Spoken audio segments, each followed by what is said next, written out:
Hey everyone, Happy New Year. Today we're talking about something that quietly shapes your entire work life, your voice. Not your literal voice. I guess it can't be your literal voice sometimes, but how clearly you say what you mean or what you don't mean. As we step into a new year, many women set goals to be more confident, more visible, and more direct. But then, when the moment comes, we soften, we over-explain, apologize, or second guess ourselves. That's not a lack of skill, it's an internal protection system at work. Today, we're going to share a few steps to help you uncover what's really getting in the way of clear communication and how to begin speaking with more confidence without forcing yourself to just be bolder. Welcome to Communication Skills for Working Women. I'm Elizabeth. And I'm Rose May. Do you find yourself second guessing or avoiding conversations because you're worried about being misunderstood? You're not alone. On this show, we're sharing tangible tools for assertiveness, emotional resilience, and real life communication wins and fails. Let's sharpen our communication together.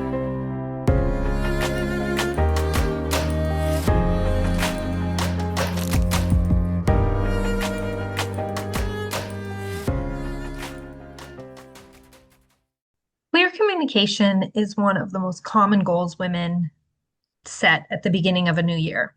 We'll say things like, I don't want to apologize so much, or I want to say what I mean the first time. I want to speak up without rehearsing it 10 times in my head. And I want you to hear this very clearly. If you are struggling with speaking directly, it's not because you're weak, unclear, or unqualified. It's usually because another part of you is working very hard to keep you comfortable. And that's where this framework we are going to share with you becomes incredibly powerful. So, just recently, I caught myself replaying a meeting I had from earlier in the week. I answered a question my potential supervisor asked. I was actually in front of a panel. And I'm pretty sure I answered it clearly and professionally, but afterwards, my mind just kept circling. Did I sound too strong? Did I talk too much? Like, should I have shortened my answers? Should I have softened that? Even in the middle of the meeting, I found myself kind of asking these questions, like, "Oh, am I being too much right now?" I kind of went into this meeting thinking, it's for a different position than what I have right now, and I was trying to decide if I wanted to go in ultra professional or if I wanted to be a little bit more authentic to who I am, which is still professional, but I sometimes incorporate humor in a lot of things that I do, and I am just a lot more relaxed. And so even in the middle of the meeting, I was thinking like how I wanted to present myself and so I just went back and started asking myself these questions like, well, oh my gosh, maybe I should have been a little bit more professional when I answered this question. But I know I was. Anyways, I realized I wasn't actually questioning my competence. I was monitoring my acceptability. And that moment reminded me how automatic this pattern is for me and for so many other women, especially at work. We're not just communicating information. I can answer those questions in a very from a very objective place in a very textbook fashion. But I was managing my others' reactions, my tone, perhaps the perception they were having of me, and the impact that I was having on this group all at once. And it was exhausting. Like I left that meeting feeling exhausted. I actually went and talked to someone about it, someone else who was doing the same thing, and we were both just discussing how exhausting it is, and for many reasons, but that it was especially exhausting for me in that moment. I want to validate how we really navigate all of these things quite often in a lot of different situations that we are in. Just as you were sharing that meeting, that scenario in that meeting, my mind was it literally started racing because it resonated with me in so Mhm. many in so many different situations where I'm also navigating all of those things of how do I want to be perceived? What am I trying to present? And so it's, sometimes we'll give like, here's 3 tips or here's whatever. And I think it's important to recognize that communication is very complicated. Oh yeah. And even when we can, we'll go through this process and it can be revealing and we can have some things that we'll test out and try. But it's really important to like give yourself a little bit of compassion, especially at the beginning of the new year or all the time. This will be dropped at the beginning of the new year. But Yeah. um, and even that we can, we're going to start and talk about getting super clear on a goal. Just recognize that there's lots of parts to it. And so it's important to show up to ourselves with a lot of compassion and that we're trying.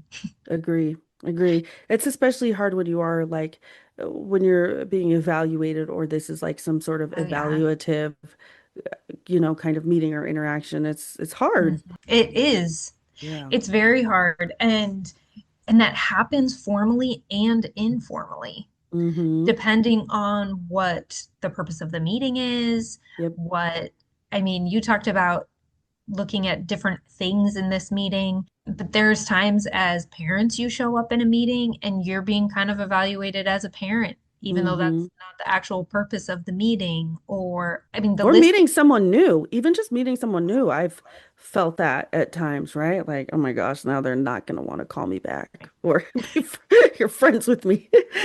Well, and at work, starting a new project, everyone's Yeah, kind of evaluating one another. How are they going to show up? What are they going to do? So it's really important to consider that we may have one clear goal or objective, but there's usually many layers to what's going on. And our for one clear sure. goal and objective may not always be what somebody else's is. Exactly.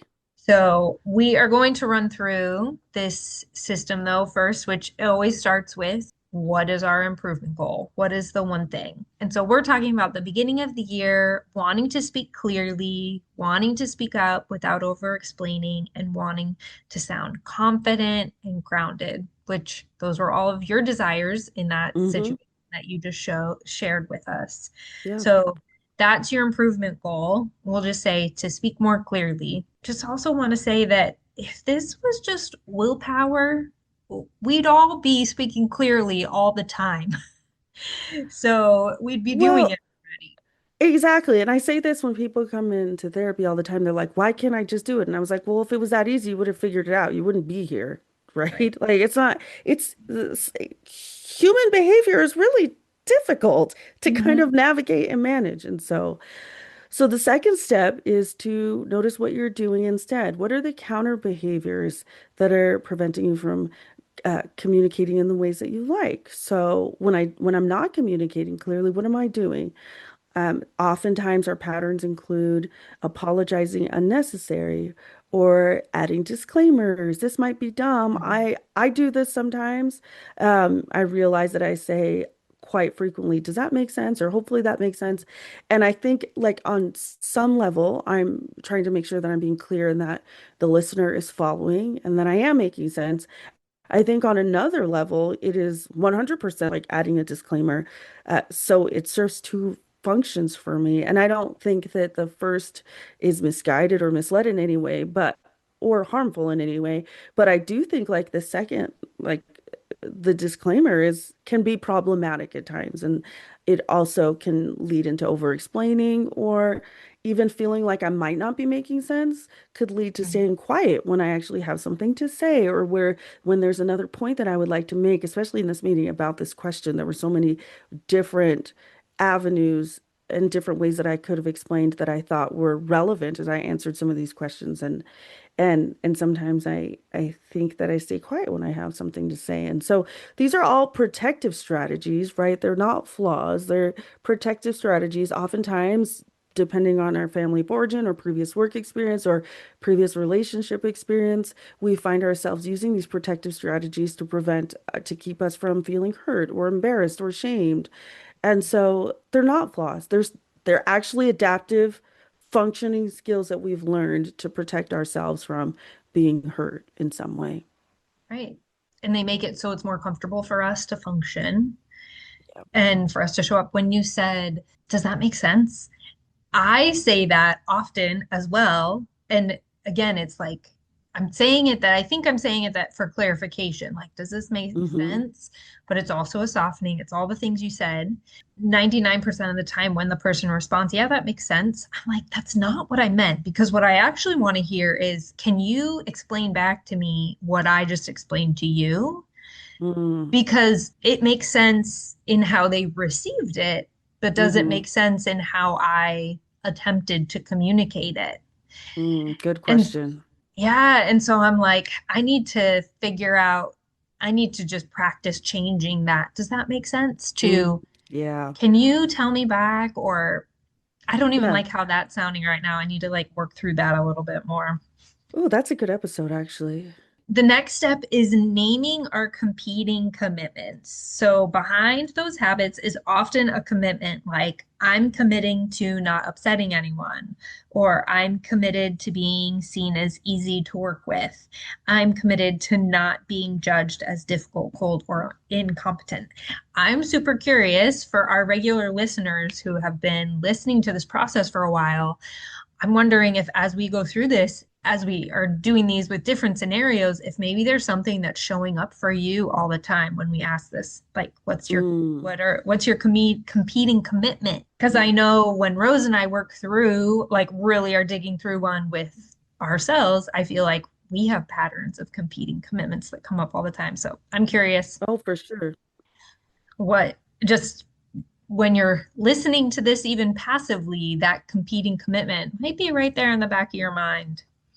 So while one part of us really wants clarity and to, be this confident speaker, another part may be deeply committed to belonging to the group, which could mean agreeing even if we disagree, to comfort, which could mean silence when there's something that we actually really don't agree with, but we're choosing to not say anything because that's more comfortable than actually speaking, or approval.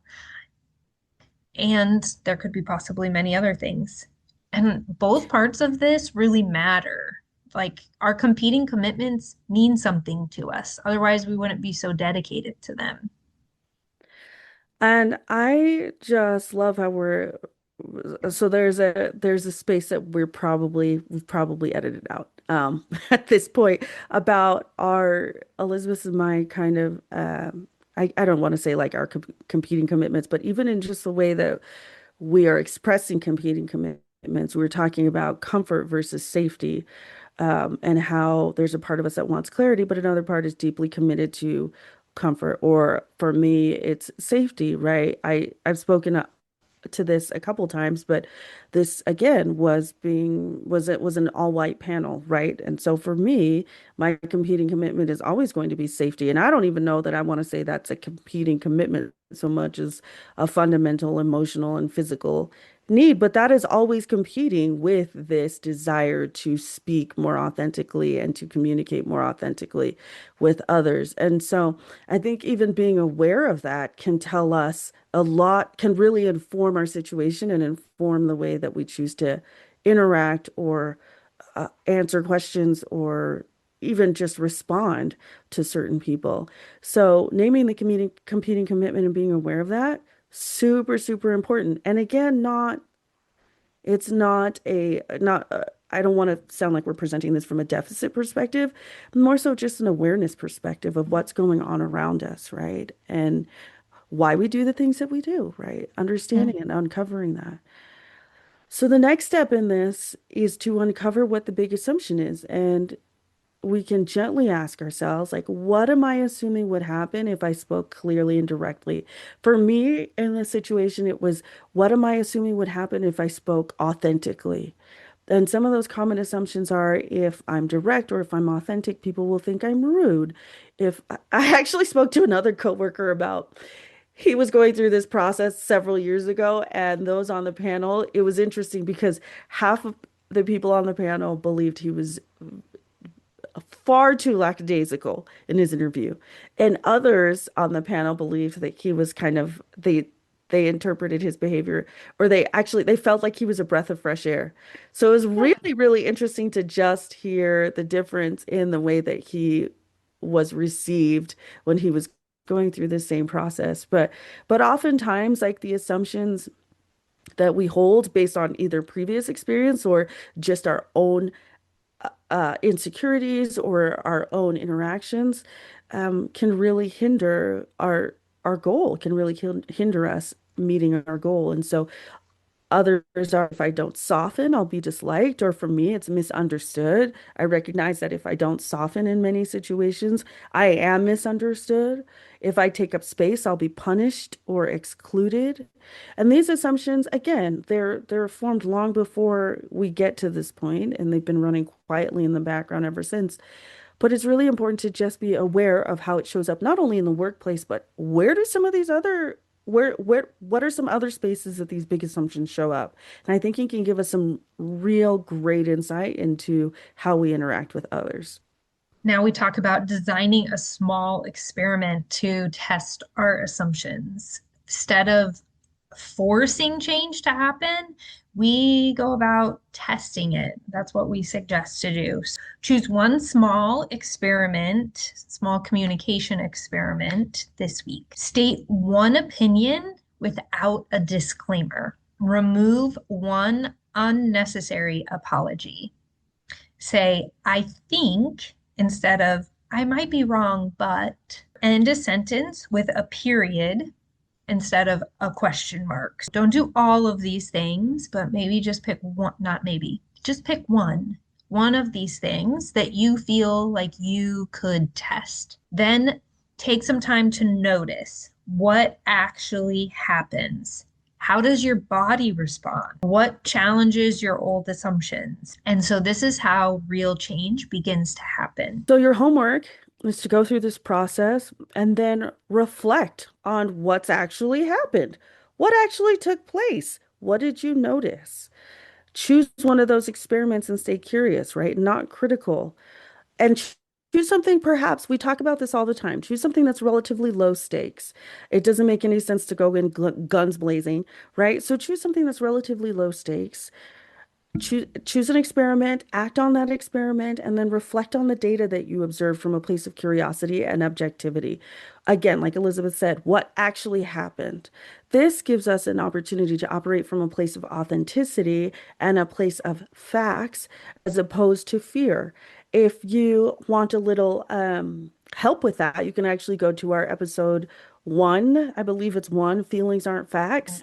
That's a really great episode to kind of help work through this, especially as you go back and reflect on what actually happened, reflect on the data that you collected as you experimented or took an opportunity to experiment with one of these changes. And so you can go back to that episode and it'll be very, very helpful in navigating kind of the feelings that might come up for you. Remember, you do not need a new personality to communicate more clearly this year. You can be a quiet, gentle person and clearly communicate. You do not have to be loud and big and bold. You can be who you are and clearly communicate. But if you are loud and big and bold, you can also be loud and big and bold. Yes, yes, you can be all the things. You can be who you are. We need all of the things, all of the people, all of the We do. personalities. We really do. We do.